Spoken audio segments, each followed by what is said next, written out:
제가 학생 때 다니던 교회, 그 교회 담임 목사님께서 사모님을 항상 갈비씨라고 불렀습니다. 사모님의 체형은 아무리 봐도 갈비와는 상관이 없는 체형이었는데 날마다 갈비씨라고 부를 때 정말로 목사님은 사모님을 사랑하시나 보다. 항상 목사님께는 또 메말라 보이고 왜소해 보이고 그렇게 사랑스럽나 보다 생각을 했습니다. 그런데 창세기의 말씀을 목사님께서 설명하시고 아담을 통해서 그의 갈빗대를 취해서 하와를 만드신 사건을 들으면서 하나님의 창조 섭리를 빗대서 하신 말씀이구나, 그때서야 제가 비로소 깨달을 수가 있었습니다. 하나님께서는 아담을 최초의 사람으로 만드시고 또 그의 갈빗대를 취해서 하와를 만드셨어요. 그래서 그 안에서 생육하고 번성하도록 한 것이 하나님의 명령이셨습니다. 창세기 5장의 말씀을 보면 이 아담으로부터 시작된 사람의 족보를 기록합니다. 창세기 5장 1절과 2절을 보면 이렇게 말씀을 합니다. 이것은 아담의 계보를 적은 책이니라. 하나님이 사람을 창조하실 때에 하나님의 모양대로 지으시되 남자와 여자를 창조하시고 그들이 창조되던 날에 하나님이 그들에게 복을 주시고 그들의 이름을 사람이라 일컬으셨더라. 성경 말씀을 보면 아담과 하와 사이에 나온 첫 번째 아들은 가인입니다. 그리고 두 번째 아들이 아벨입니다. 그러나 창세기 5장에서 기록하고 있는 아담의 족보에서 기록하고 있는 것은 아담의 세 번째 아들 셋을 통해 이루어진 족보에 관한 내용입니다. 창세기 5장 3절의 말씀을 보면 아담은 130세에 자기의 모양 곧 자기의 형상과 같은 아들을 낳아 이름을 셋이라 하였고라고 기록을 하고 있습니다. 그리고 이어진 창세기 5장 4절에서 6절 말씀을 보면 아담은 셋을 낳은 후 800년을 지내며 자녀들을 낳았으며 그는 930세를 살고 죽었더라. 셋은 105세 에노스를 낳았고 라고 기록을 하고 있습니다.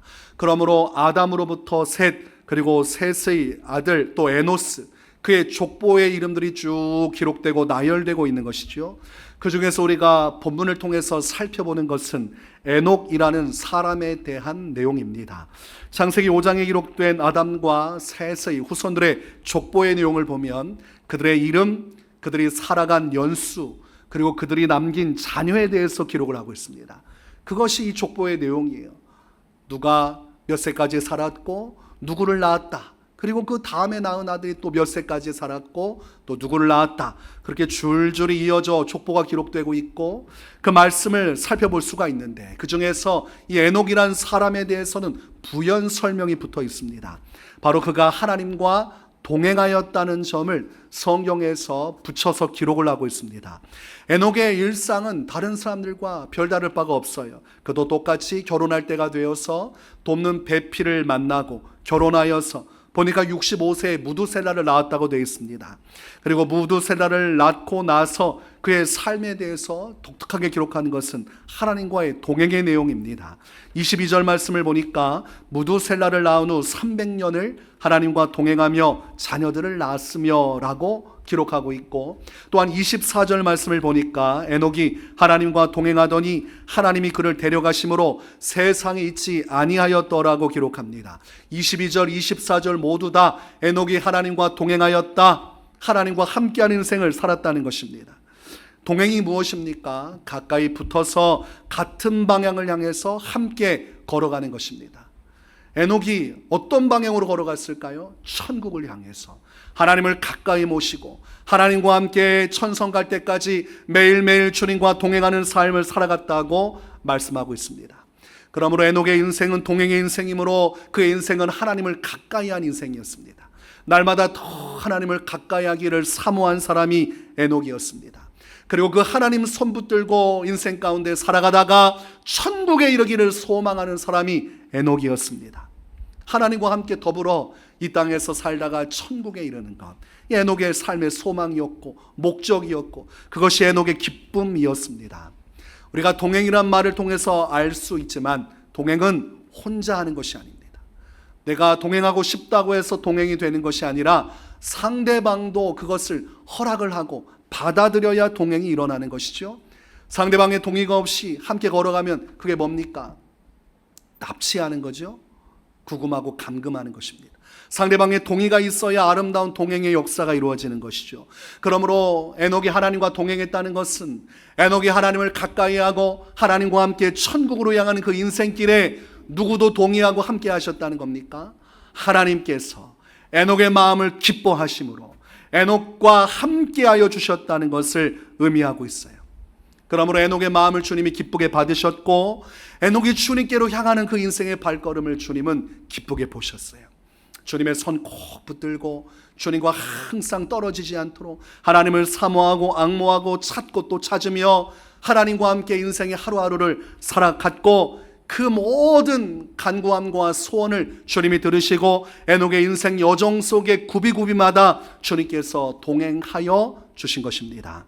야고보서 4장 8절의 말씀을 보면 하나님을 가까이 하라 그리하면 너희를 가까이 하시리라. 죄인들아 손을 깨끗이 하라 두 마음을 품은 자들아 마음을 성결하게 하라고 말씀합니다. 우리가 하나님을 가까이 할 때 하나님께서도 가까이 하신다는 거죠. 굉장히 중요합니다. 내가 하나님을 향해서 그분을 사모하는 마음으로 그분께로 한 걸음 두 걸음 나아가면서부터 하나님께서도 내게로 한 걸음 두 걸음씩 맞은편에서 가까이 다가와 주신다는 것입니다. 그러므로 우리 인생은 하나님께로 가까이 나가는 것이 중요하고 하나님을 향한 사모함이 중요한 것입니다. 성경의 인물 중에서 다윗은 하나님을 너무나 사모했던 사람이고 날마다 주님께로 가까이 나갔던 인물입니다. 하나님을 찾고 또 찾고 그리고 하나님을 기다리고 기다리던 인생이 다윗의 인생입니다. 할 일도 많고 하고 싶은 것도 많지만 다윗의 인생의 우선순위는 하나님이셨고 날마다 주님을 찾는 인생을 다윗은 살아갔어요. 그 인생이 사람들이 볼 때는 별것 아니죠. 어릴 때 목동이 양을 치면서 날마다 주님 바라보고 주의 말씀을 묵상하고 주님을 찬송하고 기도할 때 그 누가 알아줬겠습니까? 부모조차도 그걸 귀하게 여기지 않았어요.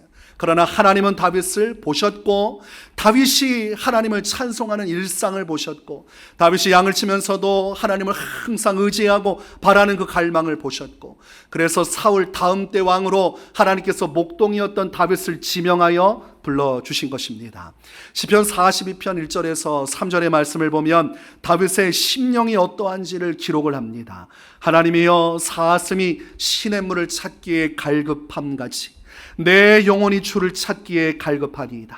내 영혼이 하나님 곧 살아계시는 하나님을 갈망하나니 내가 어느 때에 나아가서 하나님의 얼굴을 배울까? 사람들이 종일 내게 하는 말이 내 하나님이 어디 있느냐 하오니 내 눈물이 주야로 내 음식이 되었도다. 사람들이 무엇이라 말하건 다윗은 그런 것들에 연연하지 않았습니다. 날마다 하나님의 은혜를 사모하고 하나님의 구원을 갈망하면서 영혼의 갈망과 소원을 가지고 하나님께로 가까이 가서 주야로 주님을 찾고 찾은 인물이 다윗이었습니다. 하나님께서 그 다윗을 기뻐하셨어요. 그리고 다윗의 그 마음을 받으시고 하나님께서 가까이 그의 인생 가운데 찾아오셨습니다. 시편 40편 1절과 2절에 이렇게 말씀합니다. 내가 여호와를 기다리고 기다렸더니 귀를 기울이사 나의 부르짖음을 들으셨도다. 나를 기가 막힐 웅덩이와 수렁에서 끌어올리시고 내 발을 반석 위에 두사 내 걸음을 견고하게 하셨도다. 하나님을 찾고 찾았더니 하나님을 기다리고 기다렸더니 마침내 그 주님께서 다윗의 인생 가운데로 찾아오시고 그와 함께하여 주시고 어둠 가운데 절망 가운데 있는 그를 붙들고 웅덩이와 모든 수렁에서 끌어올리심으로 주님의 구원의 역사를 이루셨다고 고백하고 있습니다. 여러분, 에녹과 같이 주님과 동행하는 삶 얼마나 아름답습니까? 다윗과 같이 주님과 동행하는 삶 얼마나 아름답습니까? 우리가 하나님께로 나아가 그분을 찾고 그분을 기다리는 삶 속에 하나님의 함께하심이 이루어지는 것입니다. 그런데 오늘날 그릇된 신앙의 행태가 있습니다. 하나님께로 가까이 나가지 않는다는 것이죠. 하나님께서 내게 오십시오. 나는 내 자리에 머물러 있을 테니 나의 인생 내가 원하는 곳에 이 지점에 있을 테니 주님이 내게 오십시오. 이렇게 말을 하는 것이죠. 주님이 알아서 찾아오셔서 알아서 구원하시고 알아서 은혜를 주시고 알아서 내 인생을 인도해 주시고 하나님 제가 무언가 하지 않는 게 은혜가 아니겠습니까?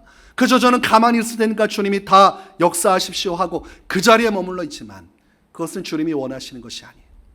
주님, 우리가 마음의 문을 열고 주님을 찾고 또 찾고 주님께로 더 가까이 다가오기를 기다리고 계십니다.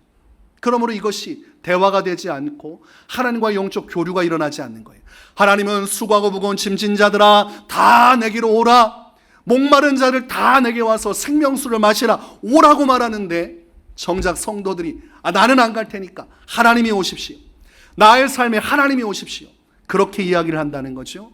그러다 보니까 예배하는 것도 귀찮고, 예배하는 대가를 지불하는 것도 귀찮고, 기도하는 것도 불편하고, 그러니까 예배도 기도도 뒷전으로 하되 하나님의 은혜가 나를 항상 따라다니기를 원하고, 하나님께서 나를 뒤쫓아와서 내 손을 강제로 붙들고 동행하여 주기를 원하지만, 하나님은 강제적으로 절대로 그렇게 우리를 강압으로 끌고 가지 않으십니다. 하나님께서 우리에게 삶의 목표를 정하시고 하나님의 음성을 들려주시고 가이드하시고 우리의 밝은 빛의 미래로 인도하시지만, 정작 중요한 것은 내가 마음의 문을 열고 주님의 음성을 듣고 주님의 이끄심을 따라 주님의 뒤를 쫓아가고 주님께로 가까이 붙고자 하는 우리의 이 열망이 있어야 하는 것이죠. 우리가 가야 하는 것입니다. 여러분은 주님께 오라 오라 말합니까? 아니면 여러분이 하나님 제가 가겠습니다 하고 주님께 가서 주님을 찾고 기다리는 인생을 살고 계십니까? 가만히 있으면 그냥 가만히 있는 것입니다. 하나님께서 부르시는데, 하나님이 오라 하는데 가만히 있으면 아무 일도 일어나지 않아요. 우리가 사모하는 마음을 가지고 주님께로 가서 주님께 딱 붙어 있어야 그것이 바른 신앙의 길이고 믿음의 여정인 것입니다. 여러분, 성경 말씀 보십시오. 믿음의 사람들은 다 주님께로 가까이 가기 위해 몸부림쳤습니다.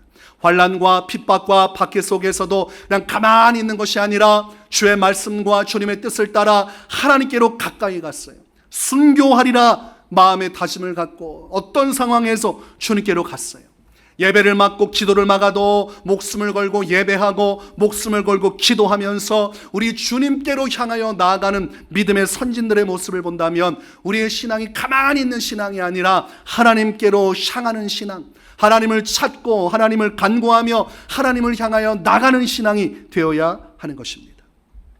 예수님께서는 요한복음 15장 4절에서 6절에 이런 말씀을 주십니다. 내 안에 거하라, 나도 너희 안에 거하리라. 내 안에 거하라고 말씀하셨어요.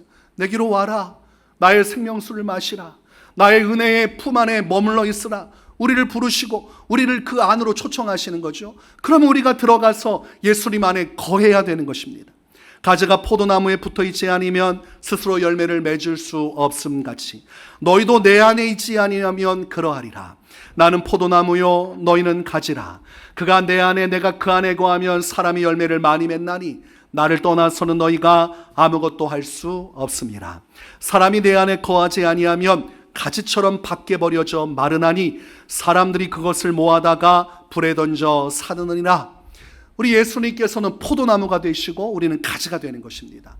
여러분, 나무에 가지가 붙어 있으면 생명의 역사가 일어나고 구원의 역사가 일어나지만, 이 나무에 가지가 똑 떨어져서 따로 있으면 어떻게 됩니까? 바싹 말라지게 되고 결국은 땔감밖에 될 것이 없습니다. 하나님과 우리의 관계도 똑같은 것이에요. 우리가 하나님의 은혜의 자리로 우리를 부르시는 주의 말씀 가운데로 순종하여 한 걸음 한 걸음 주님께로 가서 주님을 꽉 붙들고 그 은혜 안에 머물러 있으면 주님도 우리 안에 함께 계셔서 정말 많은 열매를 맺게 하시는 것이죠.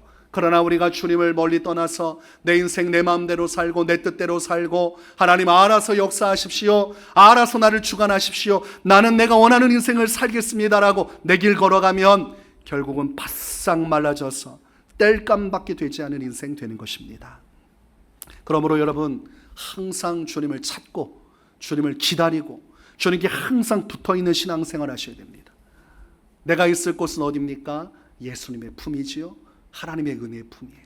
항상 우리가 돌아가야 할 곳은 주님이 나를 부르신 은혜의 자리라는 것입니다. 출애굽기 말씀을 보면 모세가 하나님의 부르심을 받아서 시내산 꼭대기로 올라갑니다. 그때 모세는 돌판 둘을 깎아서 하나님께로 나아갑니다. 그런데 이미 앞서서 하나님께서 돌판을 예비하시고 그곳에 하나님의 말씀을 기록해서 모세에게 준 바가 있습니다. 그러나 모세가 하나님과 함께 대면하고 그 돌판을 받아들고 주님의 말씀, 율례와 율법의 말씀을 들을 때에 이스라엘 백성들이 타락을 하게 됩니다. 하나님을 기다리지 않고 모세를 기다리지 않고 급한 마음에 금송아지를 만들어서 우상 숭배를 하게 되고, 모세가 하나님의 돌판을 받아왔다가 그 우상 숭배하는 광경을 보고 돌판을 던져버려요. 돌판은 깨져버립니다. 그리고 그때에 그들의 죄로 말미암아 레위 지파가 일어서서 그들을 처단하고 3,000명이나 되는 이스라엘 백성들이 결국은 그 죄로 말미암아 죽게 됩니다. 모든 것들이 진정된 이후에 다시금 모세가 돌판을 준비해서 시내산으로 향하고 하나님께서 임재하시는 곳에 머무르게 됩니다. 그때 모세가 하나님 앞에 기도하는 내용이 기록되어 있어요. 출애굽기 34장 8절과 9절의 말씀을 보면 모세가 하나님께 이렇게 기도합니다. 모세가 급히 땅에 엎드려 경배하며 이르되, 주여, 내가 주께 은총을 입었거든 원하건대 주는 우리와 동행하옵소서. 이는 목이 뻣뻣한 백성이니이다. 우리의 악과 죄를 사하시고 우리를 주의 기업으로 삼으소서. 지금 모세가 가장 두려워하는 것이 무엇입니까? 하나님과의 동행이 끊어지는 것입니다. 하나님 앞에서 죄를 지음으로 말미암아 주님과의 동행이 끊기는 것은 절대로 가나안 땅에 들어갈 수 있는 길이 아닙니다. 하나님께서 동행하지 않으시면 이스라엘 백성들은 가나안 백성들을 진멸할 수도 없고 그 땅을 차지할 수도 없어요.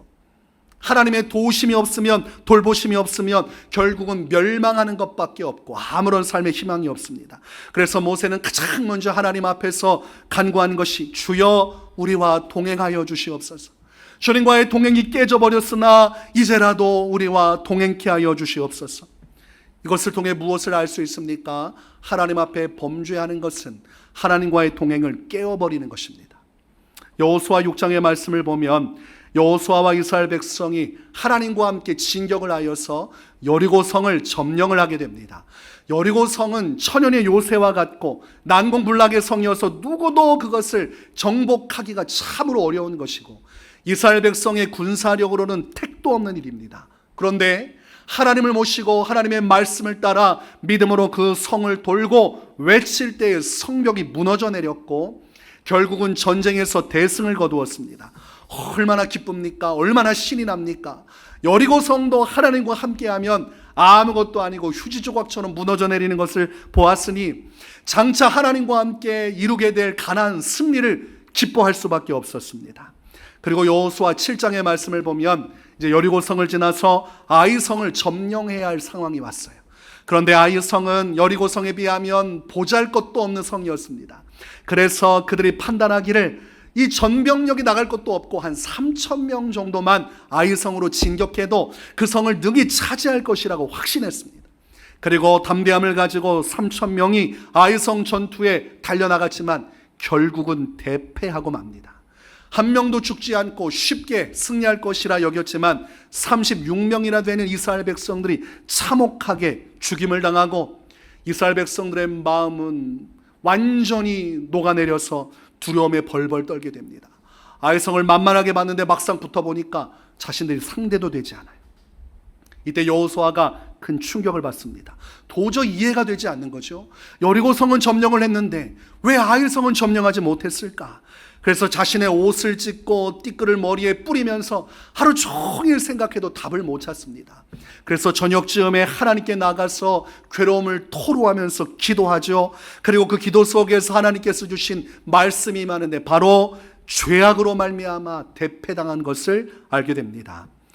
이 전투에서 아름다운 외투 한 벌, 은 200세겔, 50세겔 되는 금덩이를 아간이란 자가 착복해서 숨겨둔 일이 있었어요. 하나님께서 진멸하리라 말씀하셨고 어떤 것도 취하지 말라고 하셨는데 이 아간이란 자가 탐심을 가지고 하나님이 긍하신 재물을 숨겨두다가 그것이 죄가 되어서 아이성 전투에는 하나님께서 동행하지 않으셨습니다. 하나님께서 동행하지 않고 순수한 이스라엘 백성들의 능력으로 싸워보니까 아이성 전투도 이기지 못하는 별것도 아닌 민족이라는 것이 드러났습니다. 하나님이 함께 하시면 여리고성을 점령할 수 있지만 하나님께서 함께하지 않으시면 아이성도 점령할 수 없는 것이 이스라엘 백성들의 실제적인 모습이었습니다. 그 민낯이 드러난 것이죠. 부끄러운 모습이고 연약한 모습이고 아무것도 아닌 것이었어요. 자신들이 호기롭게 승리를 예고했지만 하나님께서 동행하여 주셨기에 이루어진 승리였음을 그대는 비로소 알게 된 것입니다. 여러분, 우리가 하나님과 동행하는 것, 우리 인생의 모든 것을 결론짓고 승리케 하는 이유가 되는 것이죠. 내 힘과 내 능력으로는 아이 성도 점령하지 못하지만 하나님과 함께 동행하는 삶은 여리고 성도 점령할 수 있는 것입니다. 그러므로 우리가 주님과 동행하는 삶은 너무나 중요합니다. 하나님과 함께하고 함께하지 않고는 하늘과 땅의 차이고, 우리는 그 차이점을 아이성 전투를 통해서 뼈저리게 깨달아야 하는 것입니다. 그러므로 오직 온전한 동행이 우리에게 필요하다면 우리는 결단코 죄의 일들을 허용해서는 안 됩니다. 죄가 결국은 우리의 발목을 잡고 주님과의 동행을 깨뜨리기 때문입니다. 철저히 예수님의 십자가 보혈을 의지하고 하나님 앞에 나아가 회개하고 죄된 모든 삶에서 돌이키는 회개가 전제될 때 하나님과의 동행의 역사가 일어나는 것입니다. 그런데 오늘날 또한 영적인 그릇된 행태가 있죠. 하나님과 동행은 원하지만, 하나님께 가까이 다가가 그 은혜를 원하지만 정작 회개하지 않는 성도들이 너무나 많습니다. 회개는 하지 않고 하나님을 의지하여서 하나님과 함께 인생의 승리는 얻고 싶은 것이죠. 여러분, 사람이 죄악을 회개하지 않고 인생을 살아가는 것은 하나님과 동행하는 것이 아니라 사탄 마귀와 동행하는 것입니다. 죄를 회개하고 끊지 않은 채로 내버려 둔 채로 신앙생활하면 사람들은 착각을 합니다. 내가 주님과 동행하고 있구나. 아닙니다. 그 죄악을 끊지 않은 한 사탄 마귀와 동행하게 되고, 사탄 마귀는 더 큰 죄악의 욕망으로, 죄악의 수렁으로 끌고 가게 돼 있어요. 그렇게 마귀와 동행하면서 죄악의 길로 걸어가다 보면 그 열매가 맺혀지는데 하나님의 은혜는 고갈되기 시작하고 하나님이 주시는 평안은 사라지기 시작하고 마음속에 사탄 마귀가 주는 세상 근심과 걱정과 허망함과 우울함이 그 마음을 지배하게 되어 있습니다. 마귀를 따르는 인생, 마귀와 동행하는 인생은 영적으로 핍절되고 영적으로 고통받으며 영적으로 기쁨이 없는 삶을 살아가게 되어 있어요. 지금 여러분의 인생은 하나님과 동행하여서 아름다운 성령의 열매와 기쁨을 누리는 인생입니까? 아니면 죄악을 끊지 않고 회개하지 않고 그 죄악대로 삶으로 마음속에 은혜가 사라지고 불안과 근심과 걱정이 가득한 삶으로 향하고 있습니까? 아주 중요한 문제라고 할 수 있겠습니다. 창세기 34장의 말씀을 보면 야곱이 하나님께 약속했던 서원을 저버리고 베델로 돌아가지 않아요. 베델로 돌아가서 하나님께 번제를 드리고 11조를 바치고 하나님만을 섬기며 살아가야 하는데 그렇게 하지 않습니다. 세겜 족속의 땅으로 가서 그곳에서 장막을 펼치고 그곳에서 자신들의 인생을 살기 원합니다. 자신들의 가족들과 함께 단란하게 행복하게, 이제는 형과의 문제도 해결됐고 이제는 먹고 살만한 재물도 있으니 이곳이 천국이라, 이곳에서 우리 가족들과 함께 행복하게 살면 그뿐이라고 생각했어요. 하나님과는 멀어졌고 세상 영광이 야곱의 두 눈에 들어왔습니다. 그때부터 문제가 터지기 시작을 하죠. 성경 말씀을 보니까 야곱의 딸 디나가 성적인 죄악의 피해자가 되고 그의 오빠들은 살인자가 되어버렸어요. 시몬과 레이는 자신의 여동생이 성적으로 유린당한 것을 알고 복수하겠다고 세겜 족속과 헛된 거짓된 언약을 맺고 할례받고 고통받는 남자들을 다 일시에 공격해서 다 죽여버립니다. 성 안에 있는 남자들을 다 죽여버리고 그들이 가지고 있는 것을 다 노략질해서 집으로 가지고 오니 야곱이 기가 막혀서 웃음조차 나오지 않는 정말 기가 막힐 상황이 온 것이죠. 이제는 야곱 가문이 망하게 생겼습니다. 이 세겜 족속의 남자들을 다 죽였으니 주변에 있는 민족들이 야곱 가문을 미워하고 증오하고 반드시 피해 복수를 하겠다고 다짐할 수밖에 없는 것이므로 공적이 되어버렸습니다. 야곱은 그 사실을 너무나 잘 알고 있어요. 우리는 끝났구나.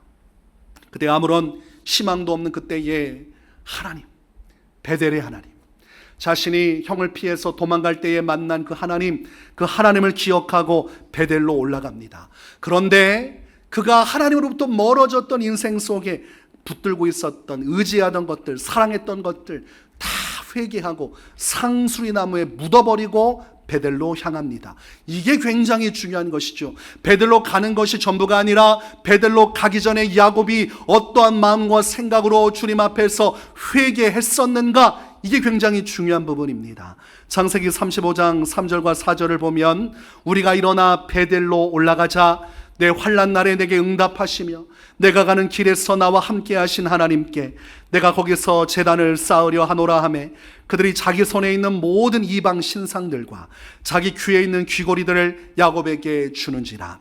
야곱이 그것들을 세겜 근처 상수리 나무 아래에 묻고라고 되어 있습니다. 하나님보다 더 사랑했던, 더 믿고 의지했던 우상들, 그리고 재물, 귀고리들, 화려했던 모든 나날들 다 묻어버렸어요. 이것은 장사 지내는 것입니다. 다 죽여버리는 것이, 우상을 죽여버리고 세상 재물 욕심도 죽여버리고 다 묻어버리는 것이죠. 오늘날로 하면 예수 그리스도의 십자가 보혈 앞에 회개하고 나의 모든 탐심과 정욕을 십자가에 못 박고 그때부터 예수님을 따르는 길을 걸어가는 것과 같은 것이죠. 야곱이 다 묻어버리고 장사 지내고 하나님께서 부르시는 하나님의 은혜의 자리 베델로 향하게 됩니다.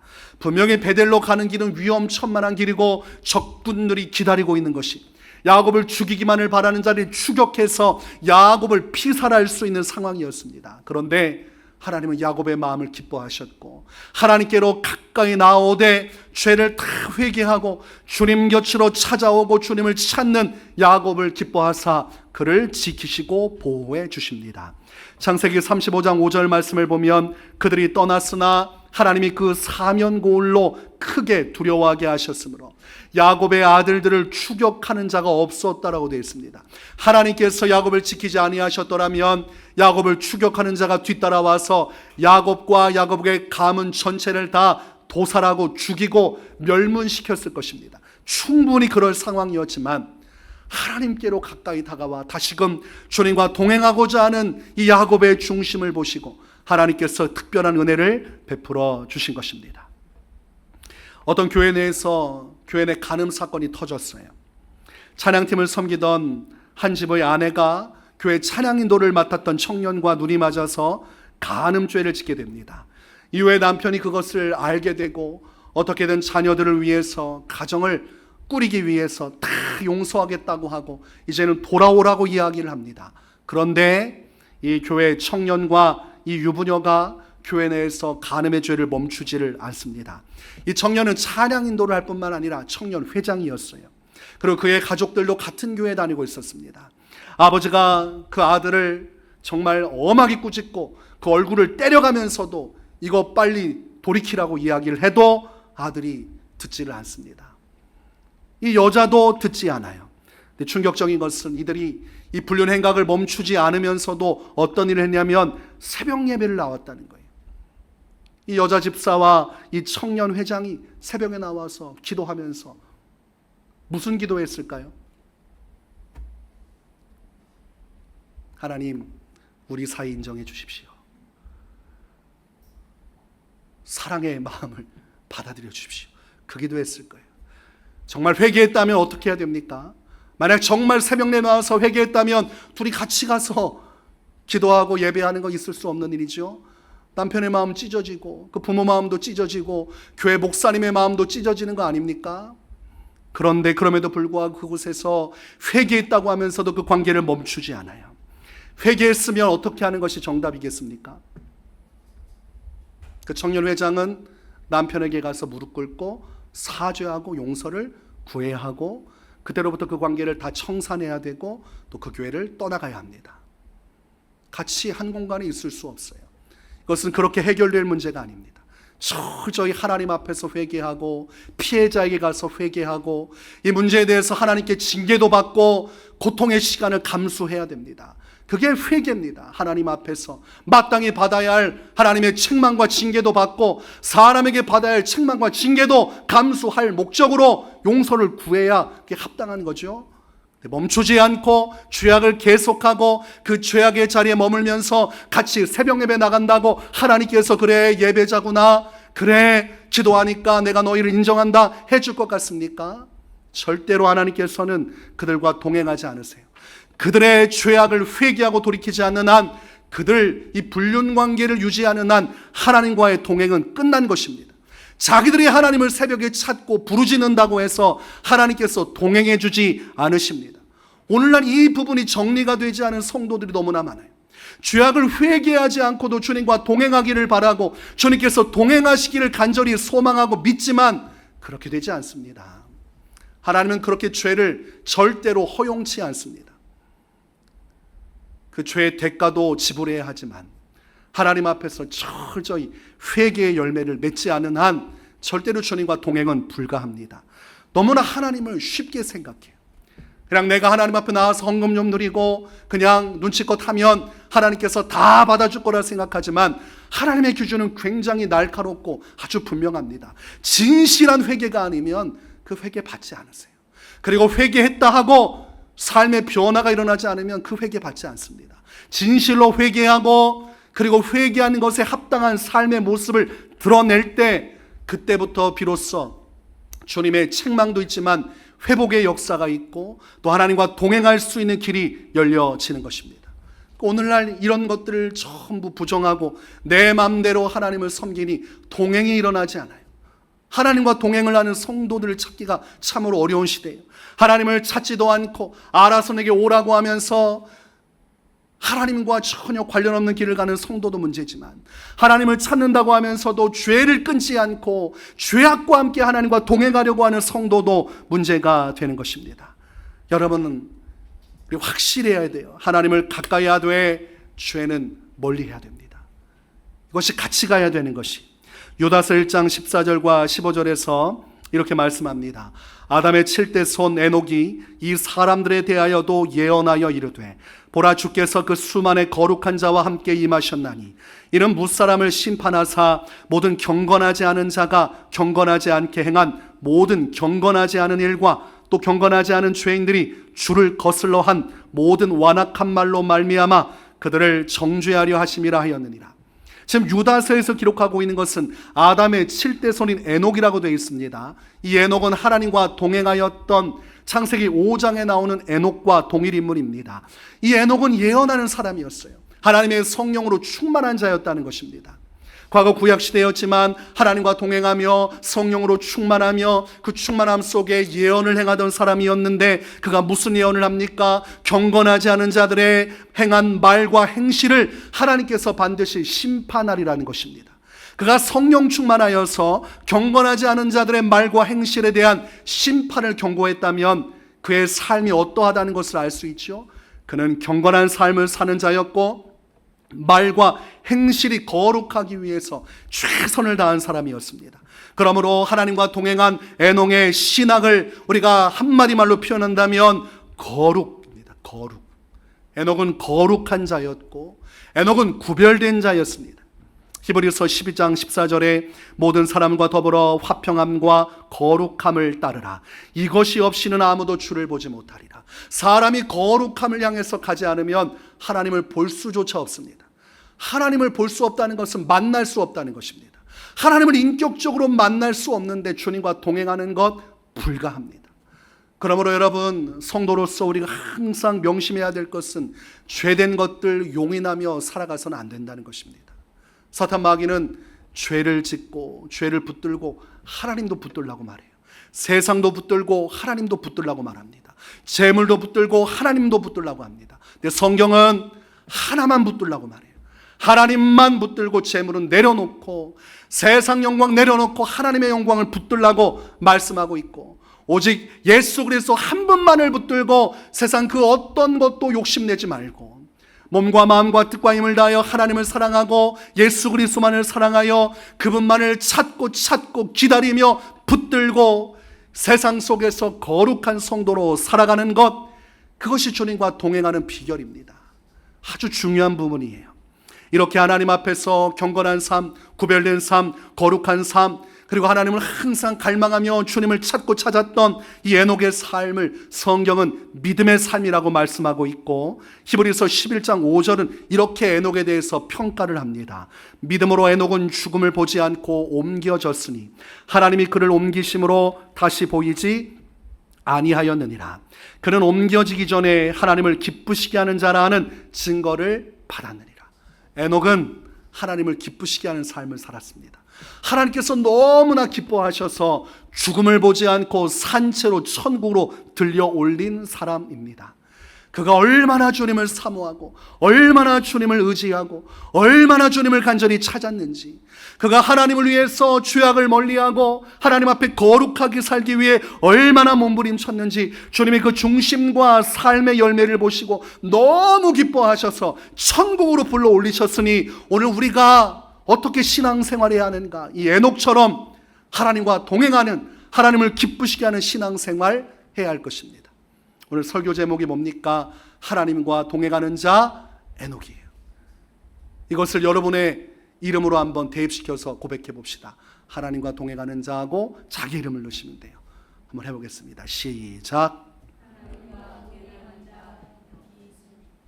오늘도 귀순과 뒤에 해경만 들리는데, 여러분 음성으로 하지 마세요. 믿음을 가지고 선포하십시오. 제가 과거 부흥회 때 은혜를 많이 받을 때 부흥 강사님이 말씀 드릴 때마다 아멘으로 받으라고 그래서 항상 속으로 아멘, 아멘, 아멘, 3번 아멘 하라고 그래서 3번 아멘 할 필요가 꼭 없지만 이 부흥회 때 꼭 그렇게 하시기 때문에 저도 막 사모하는 마음으로 아멘, 아멘 했던 생각이 나요. 항상 주의 말씀은 믿음의 고백대로 되는 것이죠. 우리 한 번 더 한번 크게 한번 여러분 고백해 봅시다. 시작.